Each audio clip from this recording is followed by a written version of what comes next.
Tuhan bersamamu dan bersama rohmu. Inilah Injil suci menurut Markus. Dimuliakanlah Tuhan. Sekali peristiwa, Yesus tiba kembali di tempat asalnya dan murid-muridnya mengikuti dia. Pada hari Sabat, Yesus mengajar di rumah ibadat.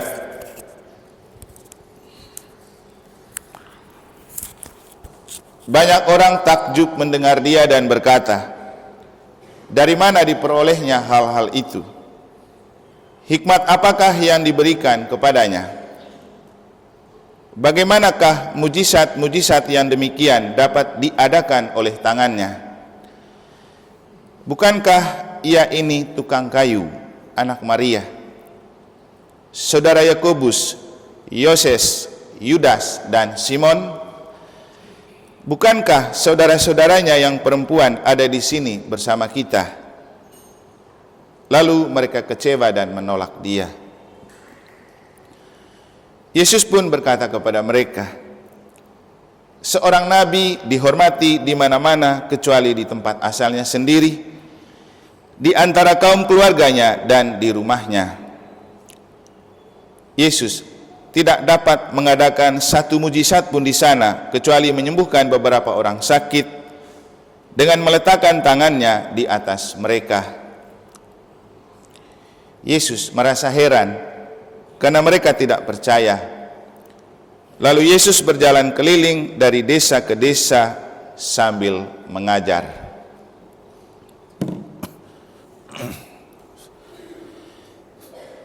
Demikianlah sabda Tuhan.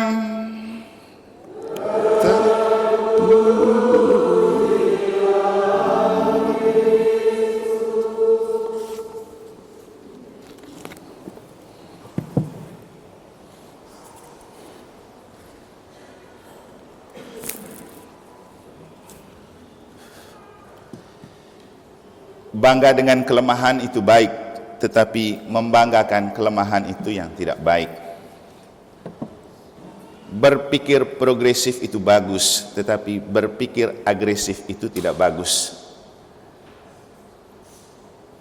Berpikir tentang latar belakang itu bagus, tetapi berpikir ke belakang itu tidak bagus. Suster, Bapak Ibu, saudara-saudari, adik-adik dan anak-anak sekalian yang saya kasihi dalam Tuhan, itulah beberapa makna yang dapat kita petik dari bacaan suci pada hari ini, terutama ketika kita mendengar Paulus dalam bacaan kedua merasa bangga dengan kelemahannya.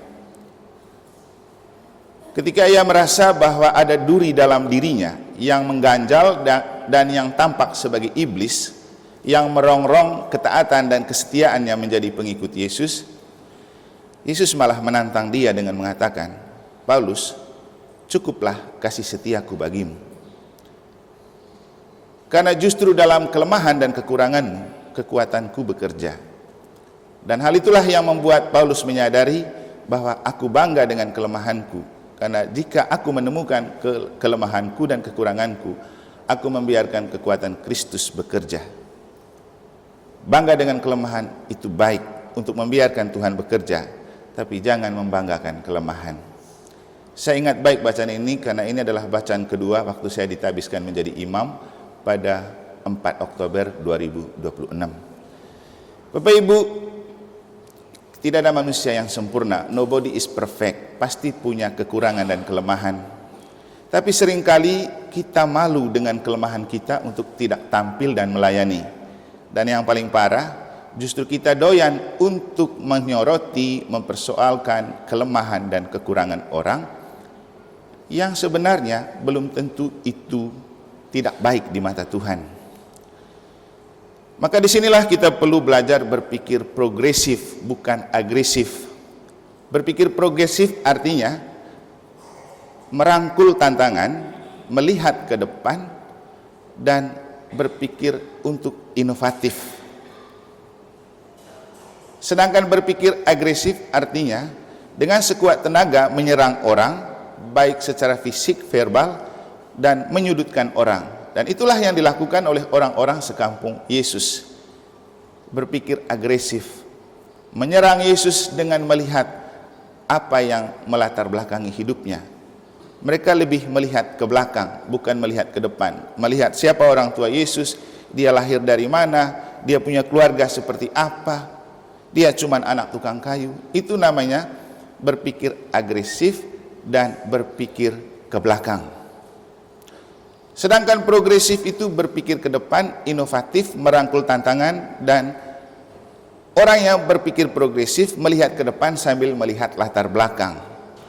Dan inilah yang terjadi dengan Yesus. Ia tidak peduli dengan penilaian orang sekampungnya, bahwa ia dianggap sebagai anak tukang kayu, anak Maria dan Yusuf, keluarganya si ini, keluarganya si itu, tidak terlalu penting. Karena yang paling penting ke depan berpikir tentang mewartakan kerajaan Allah.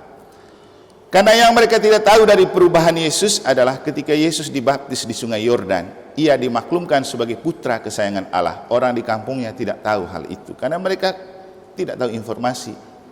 Yang mereka tahu dia cuma anak tukang kayu, anak Yusuf dan Maria, saudara si ini dan si itu, dan di kampung Nazaret Yesus itu bukan orang hebat keluarganya.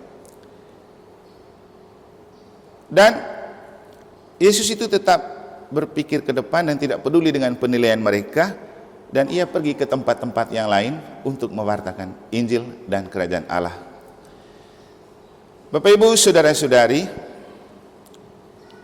kita perlu bangga dengan kelemahan, tapi jangan membanggakan kelemahan. Dan kalau kita bangga dengan kelemahan, mari kita membiarkan Tuhan bekerja di dalam kelemahan kita. Kita juga tidak diminta untuk agresif berpikir tentang kelemahan dan kekurangan orang, karena kita sendiri pasti lebih lemah dan lebih kurang dari orang lain. Mari berpikir progresif, mari berpikir ke depan, mari bersikap inovatif sambil tetap melihat latar belakang, supaya tidak dianggap menjadi kacang lupa kulit. Yang paling penting bagi kita adalah melihat diri kita, menerima diri kita apa adanya. Kita diciptakan sebagai manusia yang unik, masing-masing punya kekhasan, punya kelebihan dan kekurangan. Mari pakai kelebihan itu untuk melayani, dan mari melihat kekurangan itu sebagai kesempatan untuk kita makin mempercayakan diri dan mempersembahkan diri ke dalam penyelenggaraan Allah. Terima diri apa adanya itu baik, dan jangan menggantungkan kehidupan pada apa kata dan penilaian orang. Karena yang mungkin lemah, rapuh dan buruk di mata orang, belum tentu itu kurang di mata Tuhan. Yesus dipandang tidak pantas dan tidak layak oleh orang sekampungnya, tapi ia sangat berharga di mata Tuhan. Demikian juga kita, mungkin di mata sesama kita tidak pantas dan tidak layak, tapi kita tetap berharga di mata Tuhan. Setidak-tidaknya itu juga yang saya alami dalam hidup sebagai seorang imam. Ada hal di mana orang merasa hebat, ada hal di mana orang merasa kurang, tetapi justru dalam kekurangan kita membiarkan Tuhan bekerja. Untuk saya pribadi, kalau orang mengatakan kurang dan tidak pantas, itu yang membuat saya semakin terpacu untuk merasa, karena saya bukan manusia sempurna, saya bukan Superman, saya dipanggil dalam kelemahan dan kekurangan. Yang paling penting, saya beri diri saya untuk Tuhan, untuk melayani dengan segenap hati. Maka sikap terbaik adalah mempersembahkan diri kita kepada Tuhan apa adanya, bukan karena ada apanya. Lagu ini kiranya menjadi sebuah inspirasi untuk kita mengerti dan memahami betapa Tuhan memerlukan kita bila kita mempersembahkan diri apa adanya dalam kelebihan dan kekurangan. Judulnya Persembahanku.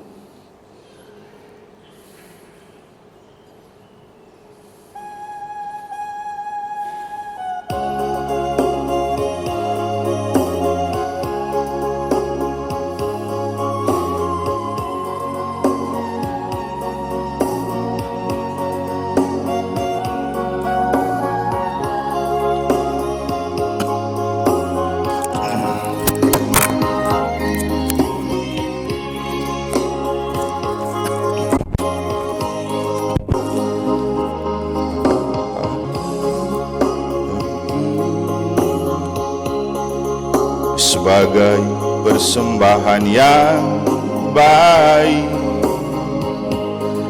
dan yang berkenan kepadamu di dalam hidup ini.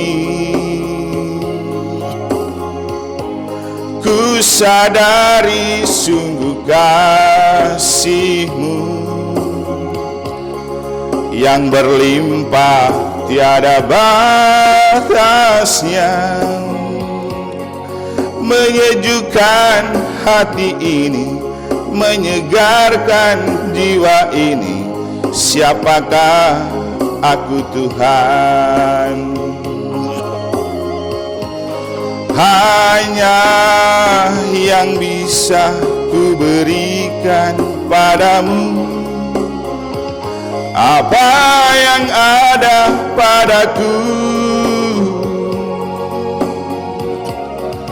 Tiada harta yang berarti ku miliki, Tuhan saja yang lebih tahu. Pimpin langkah kakiku dan pergi, beritakan kasih-Mu. Tanganku kerja bagi-Mu, bibirku memuji-Mu. Tuhan tuntun langkahku.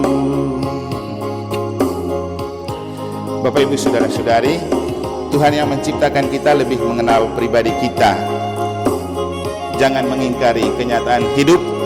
Yang paling penting, beri kembali diri kita kepada Tuhan, persembahkan diri kita dalam kelebihan dan kekurangan. Nanti Tuhan akan melengkapi kekurangan kita. Yang paling penting, jangan pernah melepaskan diri dari campur tangan Tuhan. Maka bertanyalah seperti ini, apakah yang dapat ku beri sebagai persembahan yang baik dan yang berkenan kepadamu di dalam hidup ini. Ku sadari sungguh kasih-Mu yang berlimpah tiada batasnya, menyejukkan hati ini, menyegarkan jiwa ini. Siapakah aku Tuhan? Hanya yang bisa ku berikan padamu apa yang ada padaku. Tiada harta yang berarti ku miliki, Tuhan saja yang lebih tahu. Pimpinlah langkah kakiku dan pergi, beritakan kasih-Mu. Tanganku kerja bagi-Mu, bibirku memuji-Mu. Tuhan tuntun langkahku. Semoga Tuhan memberkati.